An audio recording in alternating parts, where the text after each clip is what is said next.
Halo, kali ini saya akan mengulas sebuah film. Di sebuah pasar yang ramai, seorang pria kulit hitam membawa sebatang besi dan menusukkannya ke dalam kotak misterius. Memasukkannya ke dalam bajunya dengan hati-hati. Ia mengecek jam tangannya.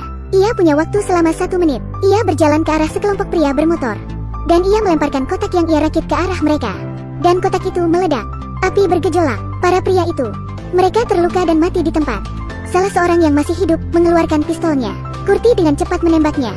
Ia kemudian mengambil pistolnya, menghapus sidik jari miliknya, dan menaruhnya di tangan salah satu mayat para pria itu. Ia seolah memanipulasi serangan itu, dan pergi dari tempat kejadian dengan sangat mudah. Nama pria itu adalah Kurti. Dia pembunuh bayaran top. Ia sangat profesional dalam pekerjaannya. Ia yang terbaik dalam membunuh seseorang. Ia membunuh dengan cepat, tanpa ketahuan. Juga tak ada kegagalan. Setelah menyelesaikan misinya, dia menerima upah dari bosnya sebanyak $60.000, dan bosnya memberinya tugas lain. Ia meminta Kurti untuk menemukan seseorang. Ternyata putri dari bosnya dibunuh oleh orang itu. Bosnya ingin menemukan orang itu untuk membalas dendam.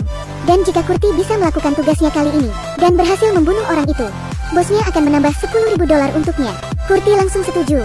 Dia menemui seorang pedagang senjata ilegal, Bun. Dan ketika Kurti menyerahkan pistolnya pada Bun, dia kemudian membawanya ke gudang senjata. Gudang itu penuh dengan senjata. Setelah memilih sebentar, Kurti memilih senapan berjenis AWM. Senapan itu dilengkapi dengan lensa jarak jauh. Senapan yang bagus. Dia mengambil senapannya, juga membawa sekotak nasi. Dia bersembunyi di menara tua, kemudian membongkar lantai kayunya, dan menyembunyikan sesuatu di dalamnya.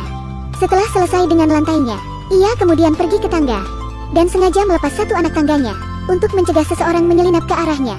Dan tepat di seberang jendela menara, terdapat sebuah pesta. Orang yang ia incar berada di sana. Dan ketika ia merasa sudah berhasil menyusun rencana, Kurti lalu ingin menikmati bekalnya. Saat dia siap untuk makan, seorang gadis cantik dengan gaun biru dan berambut panjang mendadak muncul di hadapannya. Kurti langsung siaga. Ia bertanya kapan gadis itu datang. Gadis ini terlihat tenang. Dia bilang dia sudah mengikutinya sejak lama. Kurti tak pandang bulu. Dia mencengkeram leher gadis itu dan mengangkatnya. Lalu dia mengikatnya ke tiang. Kurti menggunakan kaos kakinya yang tak dicuci selama 10 hari untuk menyumpal mulut gadis itu. Tapi melihat gadis itu, Kurti merasa tidak tega. Ia melepaskan ikatannya dan membiarkan gadis itu membersihkan wajah, lalu mengikat tangannya. Kurti menyuruhnya untuk diam. Namun gadis bernama Mai itu justru berkata, setiap orang harus dibebaskan. Dia harus dibebaskan juga. Kurti tak mengerti.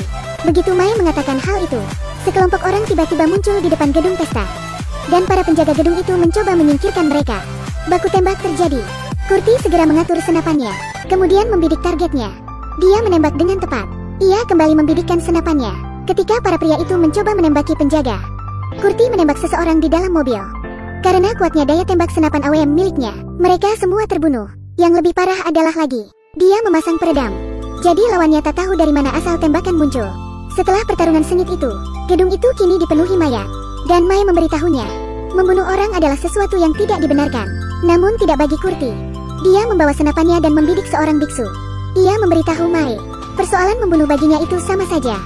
Membunuh biksu atau penjahat, tidak ada bedanya. Mai mencegahnya. Dia memohon padanya untuk tidak membunuh biksu itu. Kurti bertanya di mana rumah Mai. Dia ingin mengantar Mai pulang, tapi Mai justru membawanya ke tempat pembuangan sampah. Ia berkata ini rumahnya. Kurti bingung. Ia berpikir Mai gila. Kurti kali ini bertanya di mana Mai tinggal. Mai kali ini membawanya ke sebuah villa. Pemilik villa itu adalah seorang gangster lokal, dan saudara bos gangster itu sudah membunuh banyak wanita. Setelah mengamatinya sebentar, Kurti akhirnya mengerti. Orang yang ia buru adalah saudara dari bos gangster itu. Sebuah ide muncul dalam benak Kurti. Ia tahu bagaimana cara membereskan seluruh gangster itu dan menyelamatkan gadis-gadis di sana. Bosnya memanggilnya dan memberi Kurti beberapa dolar lagi. Dan bosnya ingin Kurti berhenti mengerjakan misinya. Bosnya beralasan ia tak ingin membalaskan dendamnya lagi.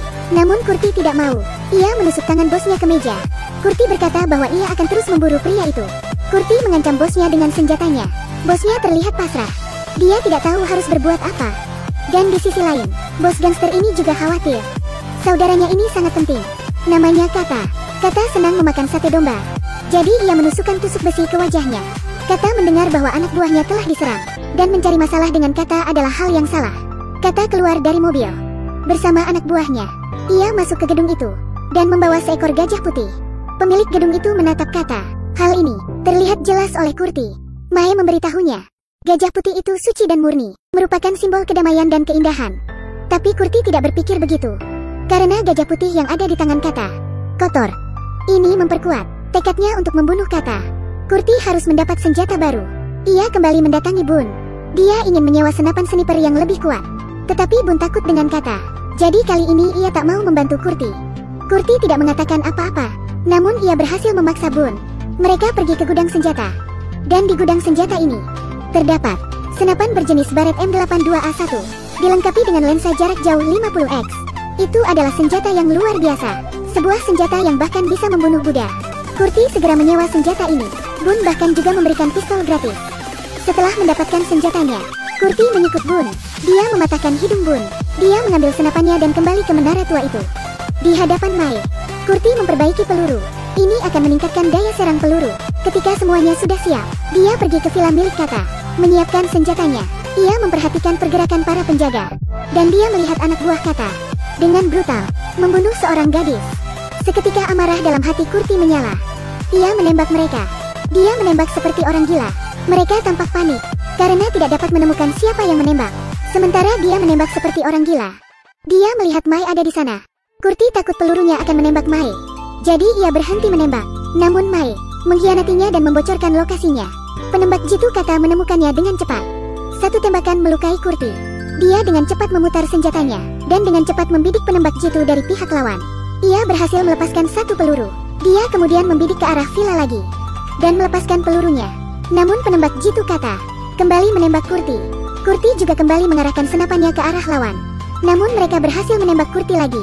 Ia dengan mantap membidik lawannya. Dan ketika ia menarik pelatuknya, ia kehabisan peluru. Ia lengah. Dan penembak jitu lawan sangat brutal. Kurti tertembak dan terluka parah. Ia meninggalkan senapannya. Dia berlari menuruni tangga dengan gusar. Tapi seluruh anak buah Kata mengejarnya dan memblokir seluruh bangunan. Kurti tidak punya tempat untuk lari. Namun karena kulitnya yang gelap, menjadi sebuah keuntungan untuknya. Ia bersembunyi di balik tong sampah. Ia berhasil lolos dari kejaran anak buah Kata. Kurti mencuri sebuah truk. Ia lalu melarikan diri. Truknya ditembaki. Ini adalah pertarungan yang sengit. Truknya tak rusak terlalu parah. Setelah berhasil melarikan diri, Kurti berhenti di tempat yang aman. Membuka bagian belakang truknya dan ia tercengang. Ada banyak gadis di dalam sana, dan mereka terluka oleh tembakan peluru. Beberapa dari mereka terluka parah. Yang lebih aneh lagi adalah Mai juga ada di dalam sana. Kurti tidak terlalu memikirkannya. Ia membantu gadis-gadis itu kabur. Dia membawa Mai bersamanya. Ia dan Mai pergi dengan naik taksi.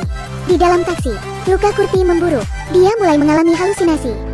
Dia menyalahkan Mai, mengatakan bahwa dia mengkhianatinya dan menyebabkannya terluka. Dia juga mengatakan bahwa dia akan terus memburu orang-orang jahat ini dan membunuh mereka semua. Sopir taksi melihat bahwa Kurti terus berbicara omong kosong. Ia berpikir bahwa Kurti tak hanya berkulit hitam, tapi dia juga seorang psikopat. Dengan bantuan Mai, dia kembali ke menara tua itu lagi. Tapi dia tidak punya kekuatan lagi. Kurti pingsan. Beberapa biksu muncul, mulai mengobati luka-lukanya. Di sisi lain, bos gangster dan Kata menemukan sniper milik Kurti. Mereka segera mengetahuinya bahwa senjata ini milik Bun. Kata mengirim anak buahnya untuk menemukan Bun. Tapi Bun berkata, Kurti telah menyerangnya, mencuri senjatanya. Bun juga menunjukkan wajahnya, terlebih pada hidungnya yang patah. Anak buah Kata berpikir bahwa Bun berbohong. Namun mereka juga tidak berdaya. Mereka hanya bisa mengawasi Bun lebih ketat. Saat berada di kuil, Kurti terbangun. Ia terbaring di lantai. Mae terlihat jahat dan menatapnya. Mae merangkak di atas tubuhnya. Tiba-tiba ia melayang di udara. Seluruh wajah Mae dengan cepat memutih. Kurti sangat takut hingga wajahnya pucat. Ia tersadar. Ternyata ia hanya bermimpi. Ia menemukan seluruh tubuhnya digambari simbol aneh. Ada beberapa biksu yang duduk di sekelilingnya, melantunkan doa. Yang lebih mengesankan adalah lukanya telah sembuh lebih dari setengahnya.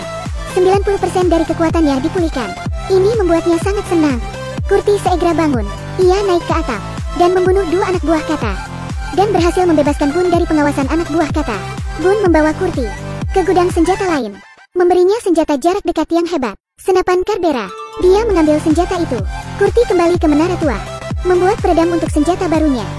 Senjata ini tidak hanya bisa meredam suara, tapi juga dapat menyerang dengan cepat. Kurti lalu membawa senjatanya dan pergi ke toko Rajahdan. Karena dia menemukan sesuatu yang aneh, identitas Rajahdan yang tidak sederhana.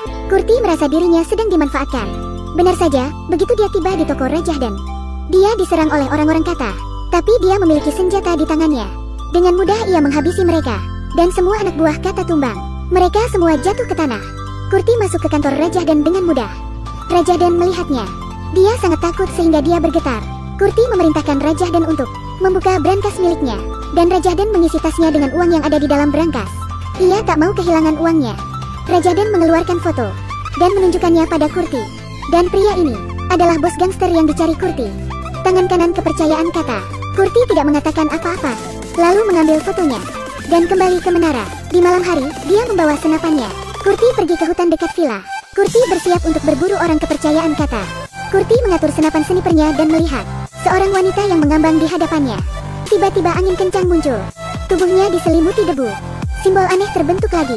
Simbol itu meningkatkan kekuatan Kurti. Kekuatan menyerangnya dengan cepat melonjak. Ia menjadi sangat kuat. Dan di saat yang sama tangan kanan kata muncul. Bersama dengan anak buahnya. Kurti langsung menyerang mereka. Dengan senapannya. Dia punya senapan yang hebat. Anak buah kata. Mereka jatuh ke tanah satu demi satu. Kurti dengan mudah membereskan anak buah kata yang bermunculan. Ia juga memiliki belati. Kurti bergerak dengan sangat lincah. Dan menghabisi mereka semua. Orang kepercayaan kata terlihat bergetar ketakutan. Dengan kecepatan yang luar biasa. Kurti menggorok lehernya. Dan kemudian gajah putih tiba-tiba muncul. Dia langsung terbangun. Dia menemukan bahwa dia hanya mimpi. Dalam mimpinya, dia membunuh orang kepercayaan kata. Dan Mae ada di depannya. Bertanya padanya apa yang terjadi. Dia memberitahu Mae. Gajah putih telah memberinya wahyu. Dan menyuruhnya untuk meninggalkan negara itu. Begitu kata-kata itu diucapkan, dia mengemasi barang-barangnya, lalu pergi ke bandara. Ia menelpon Bun. Ia meminta Bun untuk mengurus Mae. Dan memberinya pekerjaan yang aman. Namun Bun sudah berada di bawah kendali kata. Bun memberitahunya bahwa Mae tidak ada di kuil. Kurti panik. Dia bergegas pergi ke kuil. Dan ia menemukan para biksu telah terbunuh. Ia tak menemukan Mae dimanapun. Kurti sangat marah. Dia mengendarai mobilnya ke villa kata. Dan langsung menabrak ke arah ruangan kata. Kurti menodongkan pistolnya ke arah kata. Ia mengancam kata akan membunuhnya. Sebagai ganti nyawa para gadis yang ia bunuh. Kata terlihat tenang. Tiba-tiba Raja Dan datang. Bersama dengan Bun. Ternyata Raja Dan adalah anak dari kata. Raja Dan memburu Bun. Untuk meminimalisir rintangan. Dan mencoba membujuk Bun untuk masuk ke gangster. Raja Dan melihat peluang. Ia membidikkan senjatanya ke arah Kurti. Raja Dan memprovokasi Kurti untuk membunuh kata. Kemudian juga membunuh asisten kata. Untuk mengambil alih kepemimpinan gangster. Tapi tiba-tiba saja Bun yang ada di belakangnya menembak Raja Dan. Kata jauh lebih kejam. Melihat kematian anaknya, ia sama sekali tidak panik. Dia tetap tenang menghadapi ancaman Kurti. Kata mengeluarkan gadis-gadis itu. Tapi di antara gadis-gadis ini, tidak ada Mae di sana. Kurti bertanya pada kata. Di mana Mae? Kata tercengang. Dia berkata bahwa Mae telah meninggal 30 tahun yang lalu. Kata juga menunjukkan sebuah foto. Sebagai bukti. Kali ini Kurti tercengang. Dia menyadari bahwa Mae adalah hantu. Atau hanya imajinasinya. Ini membuatnya merasa kebingungan. Ia membiarkan Bun mengendarai truknya. Dan membawa para gadis itu bersama mereka. Dan meninggalkan villa.